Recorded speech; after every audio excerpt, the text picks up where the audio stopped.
Graça e paz, amados. Amém. Boa noite a todos. Sejam todos bem-vindos. Boa noite, Jesus. Queridos, abre a tua palavra, a tua Bíblia, em Mateus 11.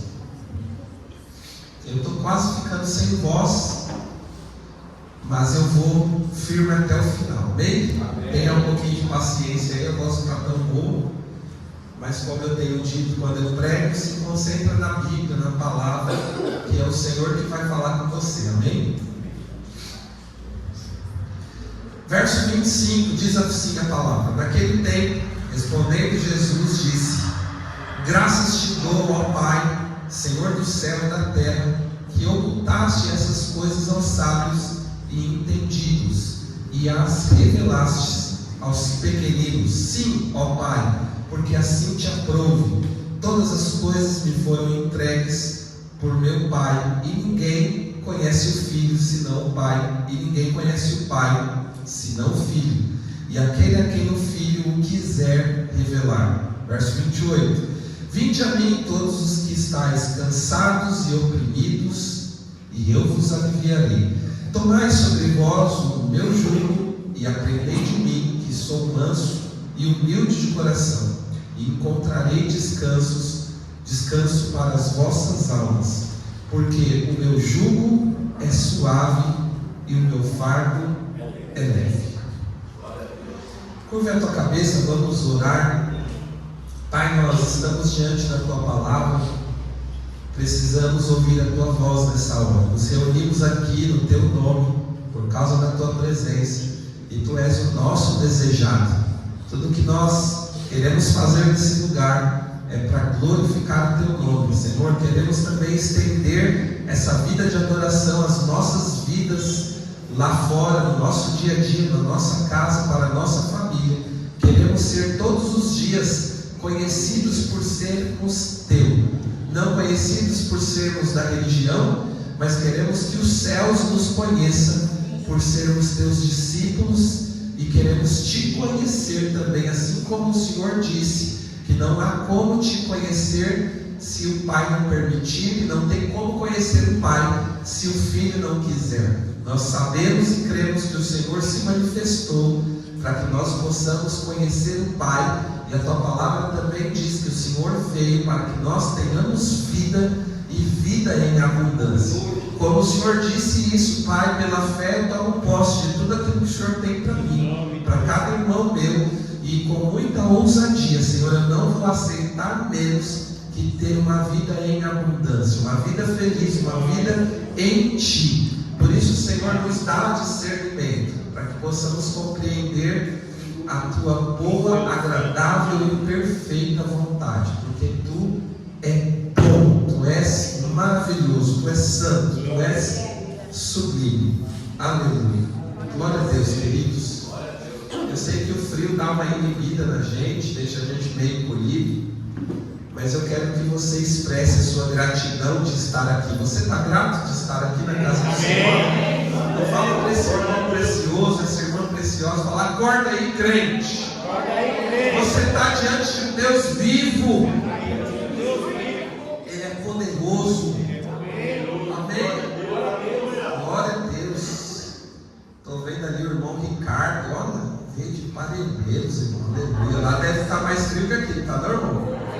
Rapaz, ele tem muita fé. Quem veio mais longe que Parelheiros? Tem alguém? O irmão Zé disse que veio mais longe, ali na rua de baixo. Glória a Deus. Aleluia.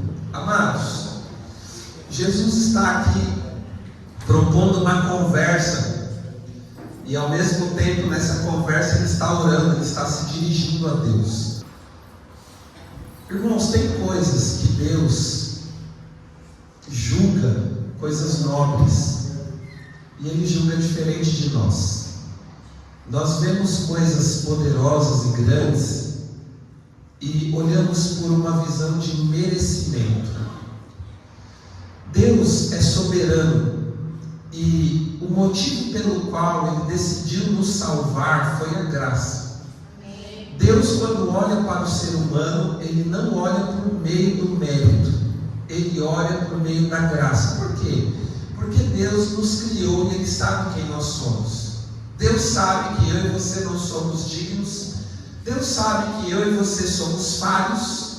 Mas, por amor, a Bíblia diz em João 3,16 que Ele amou o mundo de tal maneira que deu seu Filho único, para que todo aquele que nele creia não pereça, mas tenha a vida eterna. Deus pega seres humanos, como nós aqui estamos reunidos nessa noite, e Ele deseja salvar essa turma. Você está aí? Amém. Irmãos, e só há um meio de ser salvo: por Jesus Cristo. Mas existe algo que eu e você precisamos ter, precisa ser concedido, precisa ser nos dado, que é algo chamado fé. É impossível que alguém que não tem fé seja salvo. É impossível que alguém que não tenha fé possa sentir Deus, possa tocar em Deus. É impossível que alguém que não creia possa ser alcançado por Deus.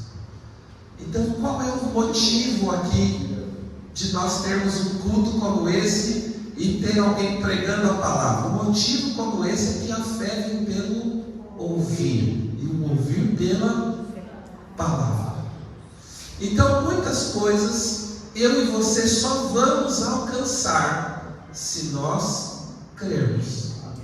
Nós não temos como alcançar coisas se nós nos esforçarmos no trabalho físico, se certas coisas estão determinadas por Deus para nos dar através da fé.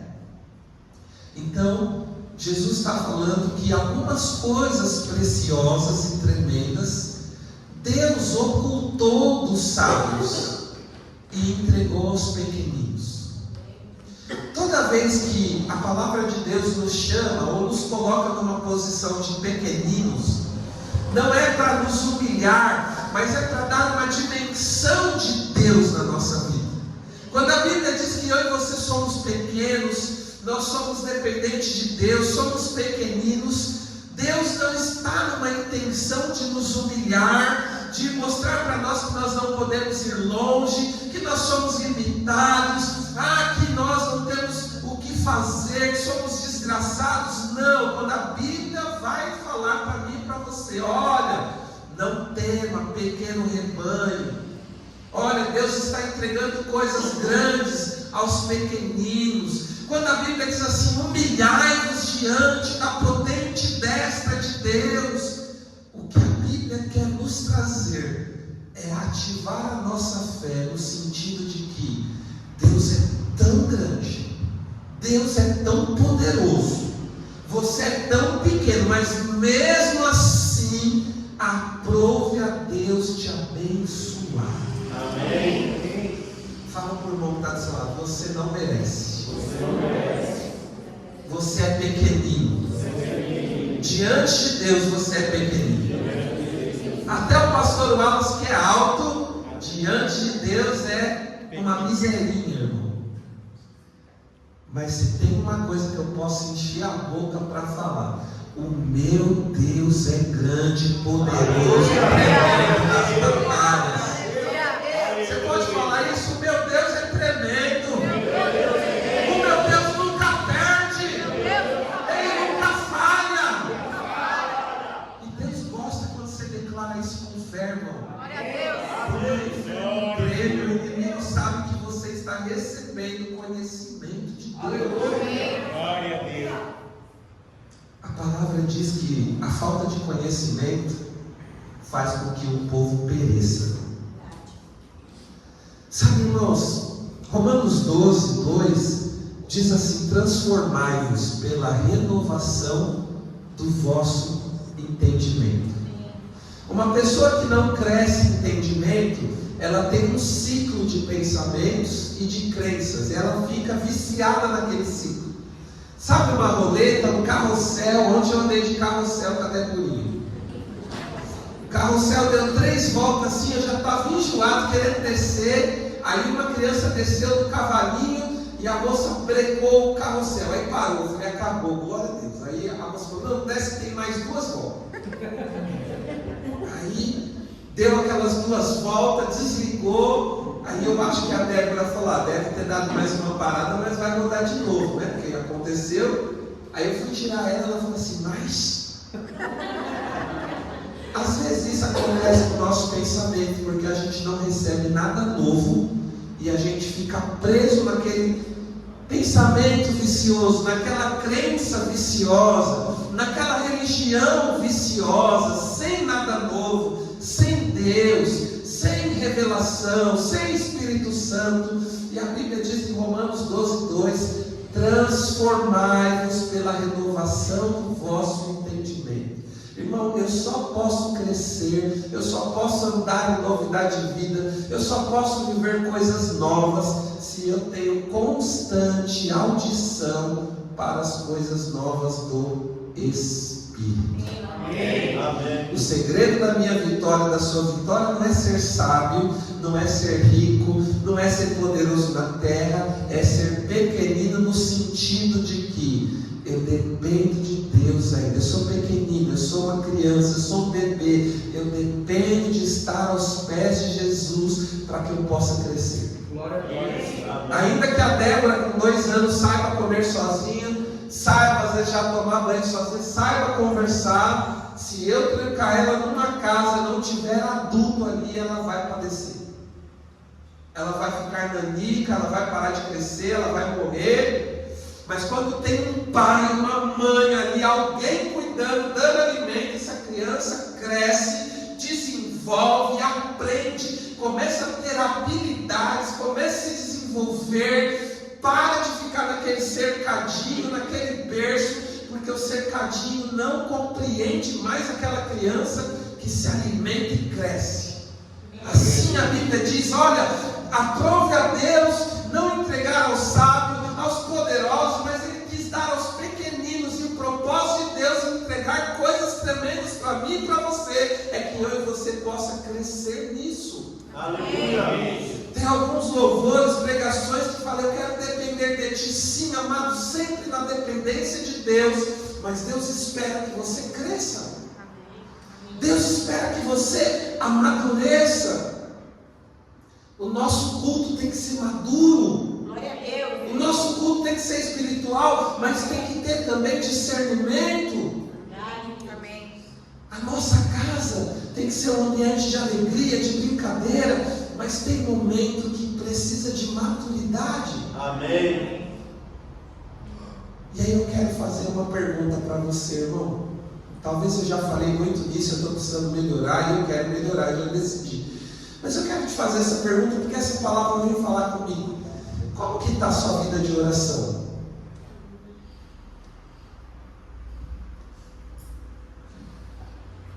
Aquele que não ora, ele está por conta. Ele está independente de Deus. Aquele que não tem um relacionamento com Deus, não sente necessidade de Deus. Pastor, ore por aquela pessoa, porque ela não quer Deus. Não, irmão, não tem como orar por uma pessoa que não quer Deus. Não tem como fazer uma cirurgia em alguém doente que não quer ir até o hospital. Entenda uma coisa, irmão. Quando a Bíblia diz assim, que Jesus está falando com o povo, vinde a mim, vós que estáis cansados, sobrecarregados, e eu vos aliviarei, Ele está dizendo assim, olha, você decide até quando você quer continuar numa vida natural. Esse cansaço aqui, essa vida que Jesus está chamando, é alguém que está preso pelo pecado. Não é um cansaço de ter trabalhado 10 horas. É um cansaço da vida sem Deus. É uma opressão por viver longe da presença. É algo por não ter relacionamento com Deus. Jesus está falando, olha, eu vim para que você tenha vida. Para que essa vida seja uma vida com abundância. Amém. Sabe, irmãos, a gente analisando Romanos 8, tem certas orações de batalha espiritual, de cura interior, que a gente faz às vezes por não crer em Romanos 8. Porque a Bíblia diz: nenhuma condenação há para os que estão em Cristo Jesus. Aleluia. Ah, pastor, mas aquela maldiçãozinha do passado, não, nenhuma condenação há. Ah, mas aquela maldiçãozinha do meu erro, nenhuma condenação há para os que estão em Cristo Glória a Jesus. Deus. Eu vou repetir: nenhuma condenação há para os que estão em Cristo Jesus, que não andam segundo o curso desse mundo, mas andam no Espírito. Glória a Deus. Aleluia. Irmão, você tem que parar de olhar a igreja como um ponto para você bater o cartão de domingo. Parar de olhar a igreja como uma religião que você precisa participar para ter algo preenchido na sua vida. Nós precisamos conhecer a Cristo. Ele é vivo. Aleluia. Ele é uma pessoa, Ele fala conosco, irmãos. Ele pode estar no nosso dia a dia conosco.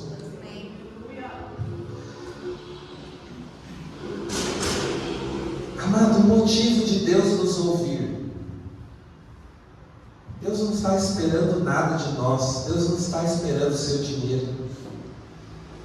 Deus não está esperando, irmão, nem os seus minutinhos que você dá para Ele no domingo à noite na igreja. Deus não está contando com isso. Deus te deu a salvação. Deus me deu a salvação por um único motivo: porque Ele nos amou. Aleluia. Você está aqui hoje, você ouviu a palavra, alguém pregou para você, alguém te convidou. Aqui nós temos só crentes maduros, né? Todos os irmãos aqui, a não ser que tenha um visitante que eu não estou vendo, mas todos os irmãos aqui são pessoas que oram, são pessoas que frequentam a igreja há muito tempo, que conhecem a palavra. Eu quero dizer para você, tudo que você já fez, já ouviu, já participou da igreja, não tem como gerar mérito para que Deus possa fazer algo por você. Pastor, mas tem irmãos que dão a vida por Deus. Sabe o que eles vão colher? A vida. Irmão, tudo que você fizer por Deus, você vai colher. Mas a salvação Deus não te deu por mérito, Deus te deu por amor. Amém. E Ele condiciona algumas coisas. Deus condiciona algumas coisas.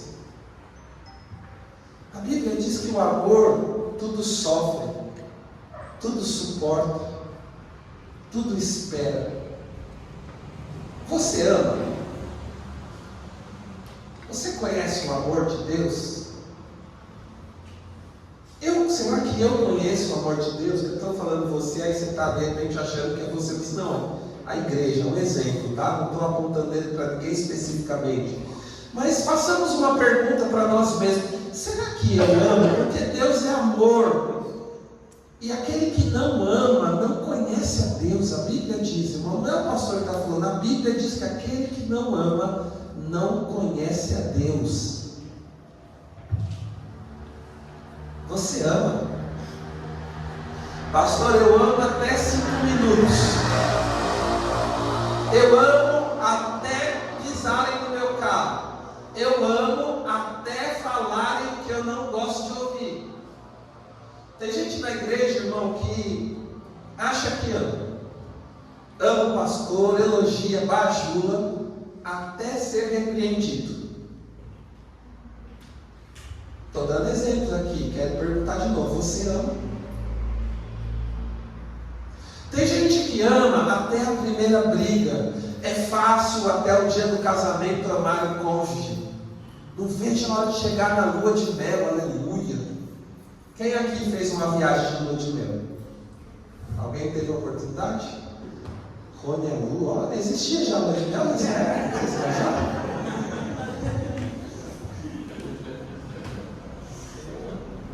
Irmão, e como que é o casamento? Casamento, eu estava ministrando num retiro de jovens ontem, de manhã. Fui para um churrascão na sexta, tive que ir embora cedo, acordei 5 horas da manhã para entregar para os jovens. Todos os jovens de jejum, até meio-dia. Ó, pastor Marcelo, que bênção. Sabe qual era o tema que Deus me deu? Escolhas. E eu deixei alguns jovens frustrados lá. Sabe por quê, irmão? Eu falei que a pior escolha que alguém pode fazer é se escolher errado no casamento. Porque às vezes você casa com uma âncora. O que é uma âncora, irmão? Âncora é um pedaço de ferro, deve ter 20 quilos de ferro. A âncora é capaz de travar no meio do mar, das ondas, dos ventos. Ela é capaz de travar um navio de 50 toneladas. 20 quilos, menos de 1% do peso do navio é capaz de travar ele. Tem gente que desvia da fé porque casou. Tem gente que vai à falência porque casou. Tem gente que entra em depressão porque casou. Escolheu a pessoa errada. Mas você que está aqui ouvindo essa palavra, se você já casou, você já casou. Porque se tem uma coisa, não tem jeito, irmão. De repente você está identificando aí com um rapaz, está aqui uma âncora do meu lado.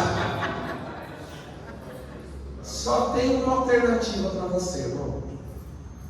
Você vai ter que olhar essa âncora com amor. Porque uma das piores coisas que Deus odeia é o divórcio. Você sabia disso? Porque o divórcio significa: eu vou quebrar uma aliança que eu fiz quando eu estava revestido de amor. Essa é a causa que Deus não mudou de ideia. Quando você merece ir para o inferno, Ele não manda você para o inferno. Você está vendo?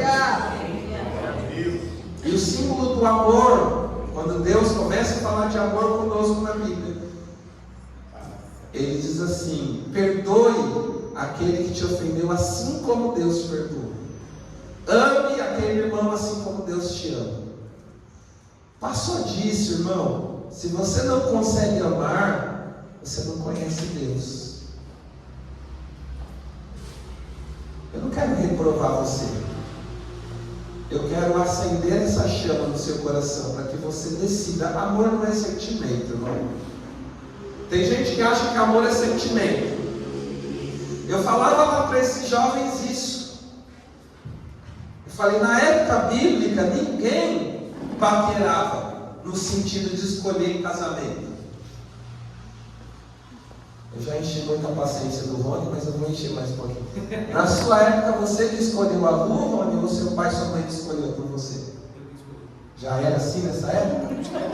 Mas aí vou porém, eu escolhi, mas tinha que inventar o general. O general que é a mãe da Lu, general, viu, irmão? Já aprendi, era o apelido da mãe da Lu. Eu fui lá fazer uma oração um tempo desse, até eu fiquei meio assim, com receio. Mãe da Lu é um amor de pessoa, mas sério. Pensa numa mulher brava, porreta. Irmãos, naquela época, o pai e a mãe falavam com outro pai, com a outra mãe, falavam: meu filho vai casar com a sua filha. E não existia divórcio. Por quê? Porque priorizavam a aliança. Hoje, as pessoas escolhem. Come o lanche antes da hora, que bem diz o pastor Disseu. Escolhe, namora, vai para o casamento e ainda dá errado. Por quê, irmãos? Porque nós escolhemos segundo os nossos preceitos. Nós precisamos mudar algumas coisas na nossa vida. E não falo de casamento, que a maioria aqui já casou. Então, se você já casou, aperfeiçoa aí essa vaza, esse vaso. Tenha paciência, ore, ajusta, lixa, né? Dá uma lixadinha, passa o verniz e vai renovando. Agora, nas suas outras decisões, irmãos, é importante trazer um lembrete para mim e para você.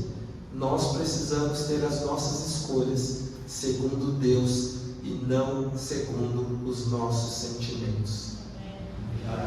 Amor à primeira vista, engano, filme, novela, não existe isso, irmão. Isso aí é encantamento. Tem jovem que fala, mas ele é o meu pedaço de mau caminho. Exatamente, seu pedaço de mau caminho. Estou encantado. É encanto. Irmãos, amor verdadeiro não é esse de sentir, de ficar encantado. Amor verdadeiro é decisão. Eu decido amar essa pessoa, porque se essa pessoa merece ser amado, não é amor. Porque o amor de Deus é incondicional. Nada que você fizer hoje, você pode até pagar uma pizza para o pastor, estou profetizando. Deus não vai te amar mais. Você está aí? Ô pastor, mas eu estou pensando em pagar. Não, continua nessa fé, irmão. Amém? Vai ser bênção para a sua vida. Você vai colher consequências. Mas irmão, nada que você fizer vai mudar o amor de Deus por você. Nem menos, nem mais. Pastor, e se eu cometer o pior pecado? Se eu divorciar? A Bíblia diz que Deus odeia o divórcio. Deus continua te amando. Só que você vai quebrar uma aliança com Ele. Amém? O amor de Deus não muda. Quando Jesus foi lá para a cruz, Jesus sente o peso do pecado da humanidade. Deus parou de amar Jesus ali na cruz, irmãos? Não.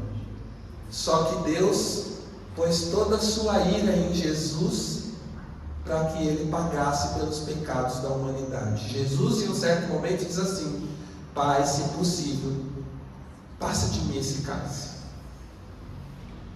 Jesus fala assim: por que me desamparaste? Chega um momento que Jesus se sente sozinho. Só que por amar o mundo de tal maneira, Deus continua e segue o juízo que cai sobre Jesus.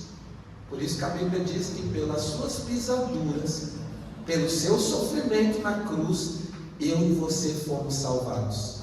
Romanos também diz: aquele nem ao seu próprio Filho poupou por nós, como não nos dará com Ele todas as coisas? Eu vou traduzir numa versão mais simples para você.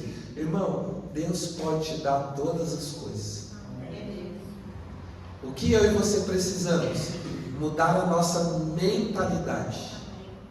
Essa mentalidade de barganha, essa mentalidade de servir a Deus por algo em troca, de fazer algo porque senão Deus vai pesar a mão, de fazer aquilo para mostrar para alguém da igreja. Irmão, nós precisamos estar aqui com o nosso coração cheio de amor por causa da presença dEle. Amém.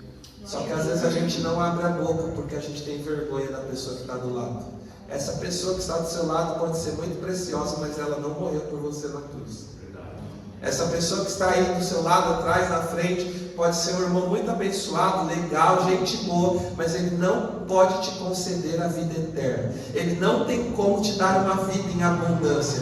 Quem pode transformar sua vida é o Senhor, aquele que pode mudar qualquer coisa na sua história. Amém. Eu quero que você saia desse culto com a palavra, não é com a pregação, é com a palavra. Se Jesus morreu para que eu tenha vida e vida em abundância, eu não aceito menos. Amém. Você não está sendo arrogante, irmão, mas você está declarando no mundo espiritual: olha, eu creio em Jesus, eu recebi a palavra, e a palavra é que Ele morreu por mim, Ele sarou as minhas enfermidades, Ele me ressuscitou, e eu vou passar da morte para a vida. Eu tenho um destino, eu tenho um Pai, eu tenho um Senhor, eu não sou jogado, eu não sou perdido, eu não sou esquecido. Amém. Mas como que eu faço para viver isso, pastor? Eu preciso renovar a minha mente. Irmão, se Deus fosse te obrigar a fazer algo, Ele não viria em espírito, habitando em você, junto com a sua alma, no seu consciente, e não falaria que nós somos transformados pela renovação da mente.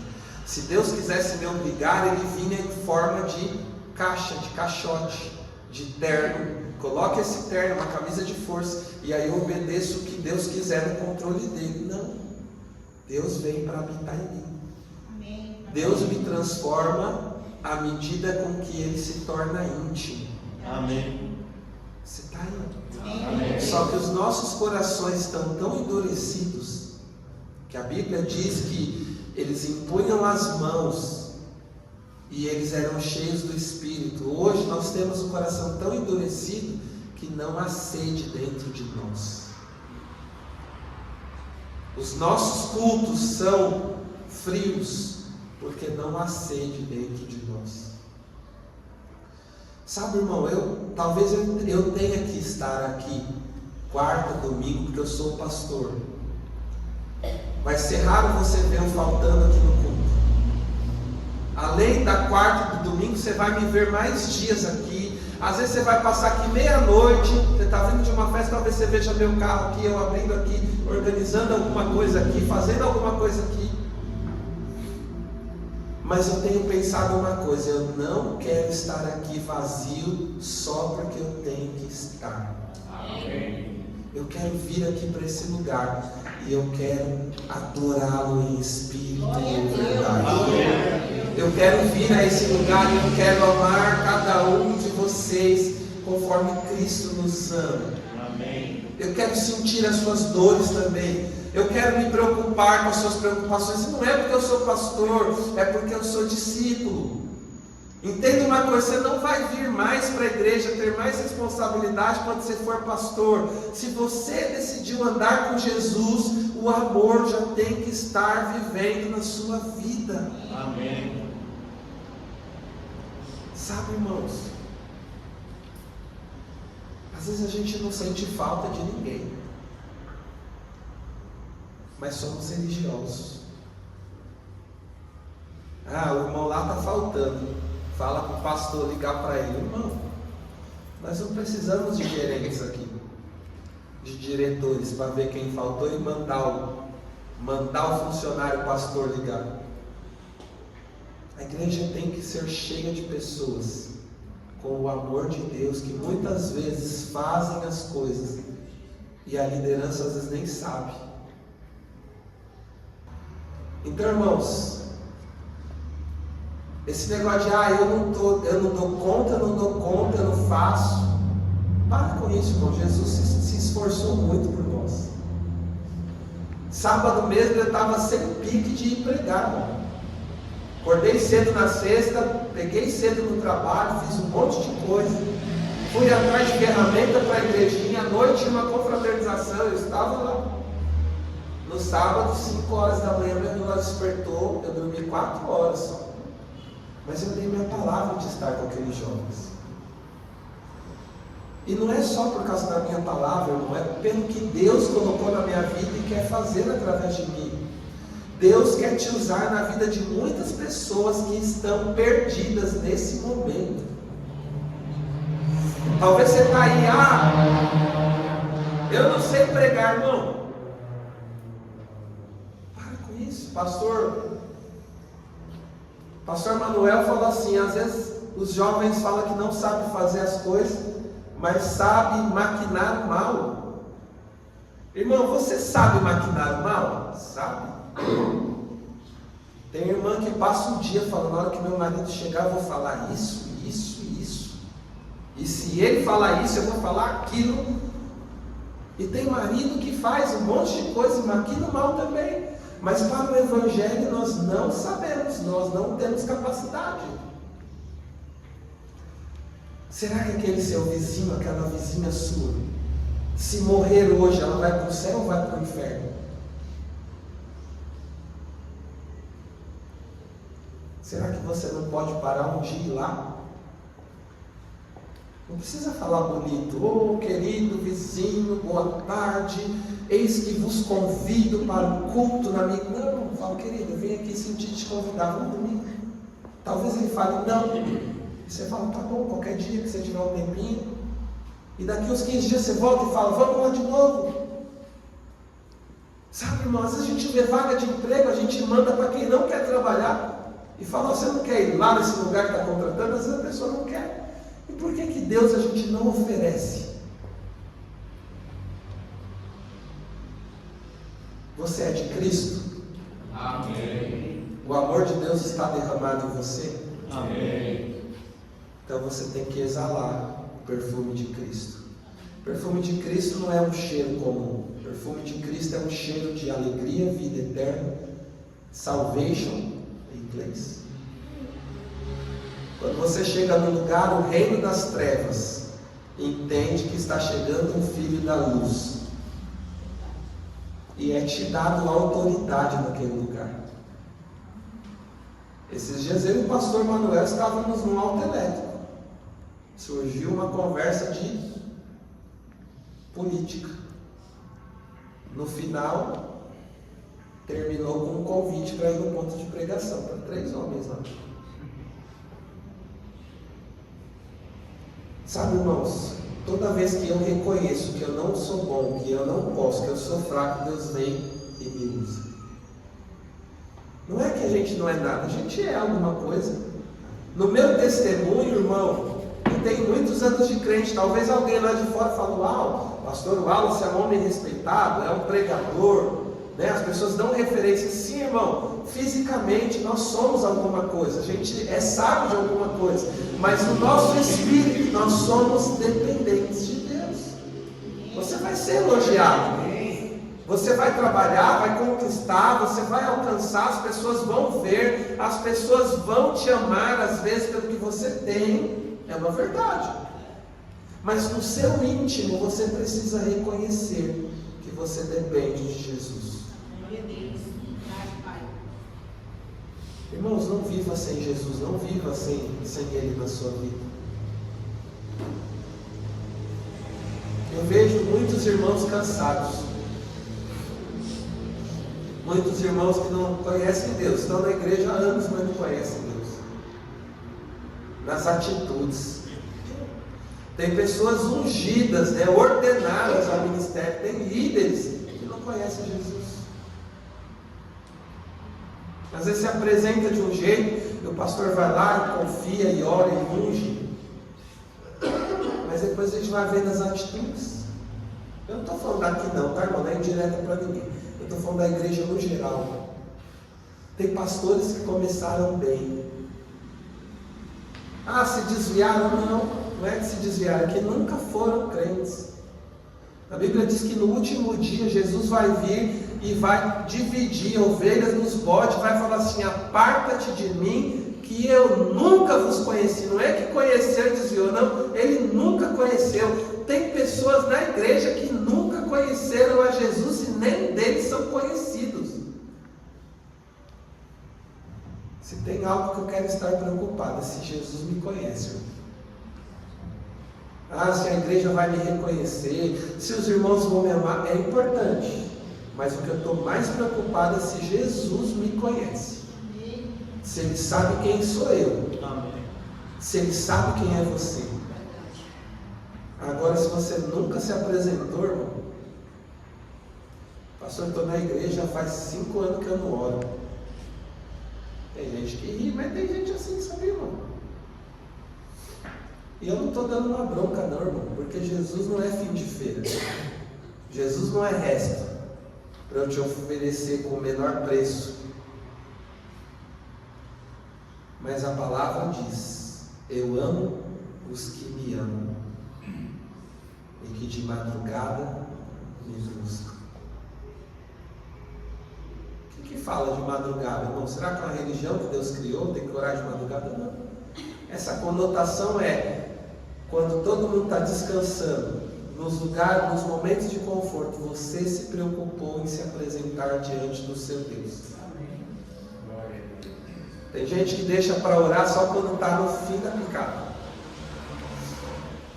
Pastor, ore por essa situação, tá? Mas como você já resolveu? Primeiro, eu já falei com o gerente, já fui no banco, já falei com o meu chefe, já falei com a esposa, já falei com o meu pai, já falei com o sogro, até com a sogra eu falei, ninguém me ajudou, então eu quero que ore. E antes de vir para a igreja, eu já fui até na macumba, pastor, para dar um jeitinho lá, mas não deve. Então eu estou vindo na igreja porque é o único lugar. Irmão, isso é para ímpio, isso é para quem não conhece a Deus. Quem conhece a Deus fica nos pés dele, fica diante dele, fica firme. Irmão, cada culto que você falta, você deixa de receber um alimento. Pode ser a pior pregação, o pior pregador. Aquele pastor é ruim, eu até dormi no culto, irmão. Cuidado, porque através dele tem uma palavra de Deus para a sua vida. Ele pode pregar ruim, irmão. Tem pregador ruim? Tem. Mas se você é sábio, você vai agir como um garimpeiro. O que o garimpeiro faz?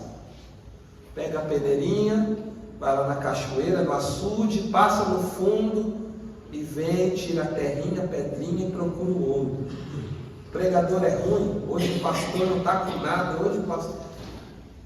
Fica atento, porque essa palavra pode gerar vida sobre você. Amém? Deus nos ama, irmão. Amém. Se você tiver que vir aqui, não venha porque o pastor te obriga. Mas eu preciso te alertar, irmão. Não perca as coisas de Deus.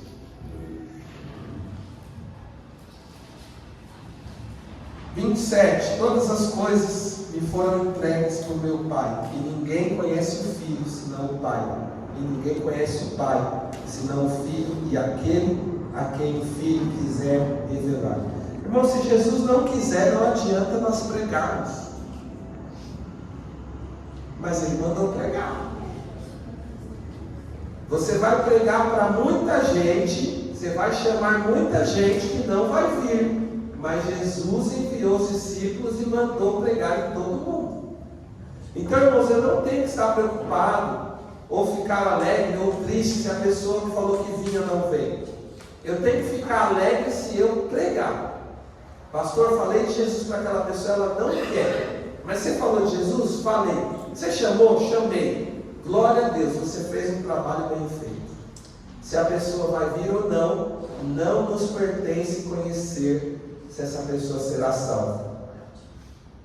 Vinde a mim todos que estáis cansados e oprimidos, e eu vos aliviarei.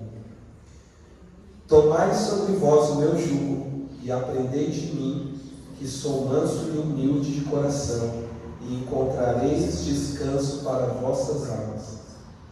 Irmão, quando nós não temos intimidade com Deus, nós ficamos à mercê das nossas crenças. As nossas crenças são aquilo que a gente aprendeu desde quando nasceu.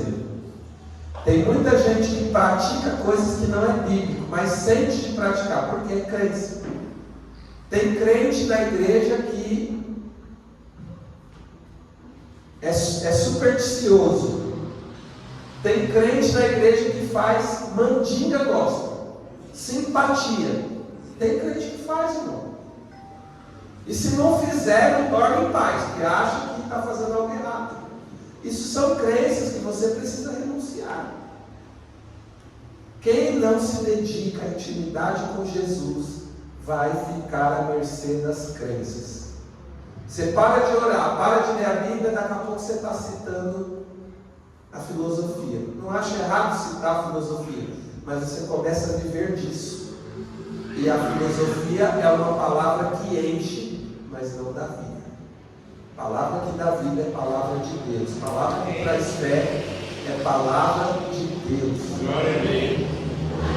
Quem é que gosta do Cortella? Eu gosto do Cortella. Ele fala algumas coisas interessantes, faz a gente pensar. Mas as palavras dele não me dão vida. As palavras dele não me dão céu, não me dão abundância. Agora as palavras de Deus geram vida. Só Jesus tem autoridade para falar. Tem alguém cansado? Vem, eu vou aliviar.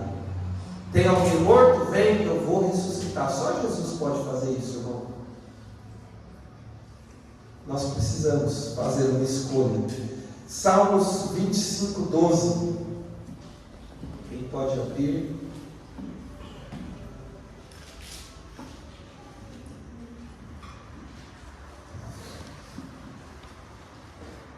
Quem é o homem que teme ao Senhor? Ele o instruirá no caminho que deve seguir. Eu quero encerrar por aqui, amados. O que é temer ao Senhor? não é ter medo de Deus. Temer ao Senhor é considerá-lo, é amá-lo. Se em cada decisão que você for tomar, se em cada decisão que você for tomar, em cada coisa que você for fazer, você temer ao Senhor, Ele vai te instruir. A Bíblia fala em Provérbios que o temor do Senhor é o princípio da sabedoria. Nós deixamos de ser sábios quando somos ansiosos, quando fazemos as coisas sem prestarmos atenção no que Deus está direcionando. Ah, pastor, mas eu orei e Deus não falou nada. Que dia que você orou? Eu orei quinta-feira à noite, 11 horas da noite. Que dia que você tomou a decisão? Sexta-feira, 6 da manhã. Irmão, Deus não é seu funcionário. Deus não é fast food. Comece a orar antes da decisão. Comece a buscar a palavra antes da decisão. Aquele que teme o Senhor o instruirá. Se nós não estamos sendo instruídos, é porque nós não estamos considerando a Deus. Nós estamos vivendo por conta, estamos tomando as decisões na nossa própria inteligência. Mas quando a gente teme ao Senhor, peraí, Senhor me ajuda, Senhor me dá direção. E você espera, Deus vem e te dá a direção certa. A Bíblia diz isso. Colossenses 3:13 diz assim: suportem-se uns aos outros e perdoem as queixas que tiverem um contra os outros.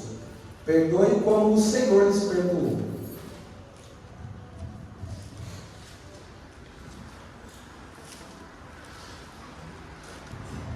Como que Deus te perdoou, amada igreja? Pastor, mas eu nunca matei, nunca roubei, nunca fiz mal para alguém. Mas a Bíblia diz que você já nasceu pecador. Sabe o que faz a gente ir para o inferno, irmão? Não é os nossos pecados. Você não vai para o inferno por causa dos seus pecados. Você só vai para o inferno se você não crer em Jesus. A Bíblia diz que o Filho do Homem não veio para condenar o mundo, veio para salvá-lo. Quem não crê já está condenado. Quem não crê em Jesus vai para o inferno.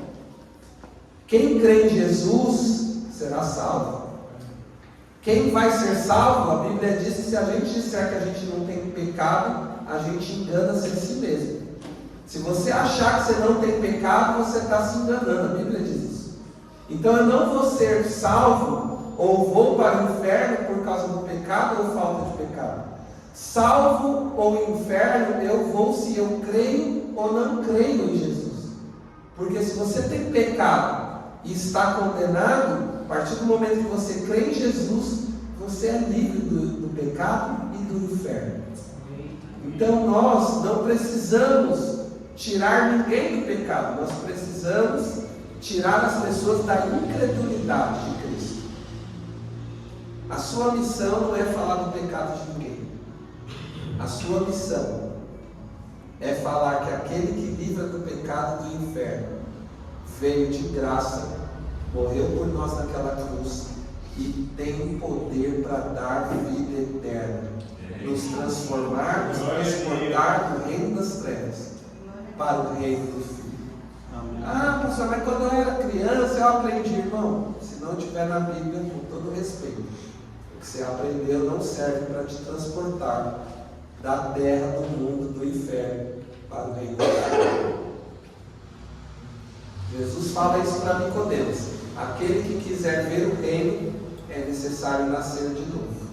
Nicodemos fala assim: ué, mas eu sendo velho vou voltar a barriga da minha mãe? Jesus falou: Nicodemos, você está falando de coisas da vida simples, você não está entendendo? Imagina se começar a trazer o manjar do céu a coisas espirituais. Sabe o que eu entendo, irmão? Deus só pode falar coisas poderosas se primeiro nós entendermos as pequeninas. Talvez eu e você estamos na fase de obedecer às pequenas coisas. Por isso que a Bíblia diz: ser fiel no pouco e Ele vai nos colocar no muito. Tem muita gente que não entende nem as pequenas coisas, não compreende, nem pratica nem as pequenas coisas, mas já quer ir para os revelamentos.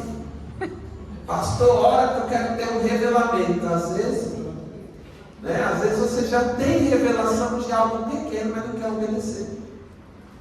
Se você não quer obedecer às coisas pequenas que Deus está falando, Ele não vai falar coisas grandes e tremendas sobre a sua vida. Você está aí? Amém. Então olha para o irmão que você vai pagar pizza aí, profetiza na vida dele. Ô irmão, é o frio ou você está com a mão travada para abençoar uma pizza por irmão aí? Vamos ficar de pé?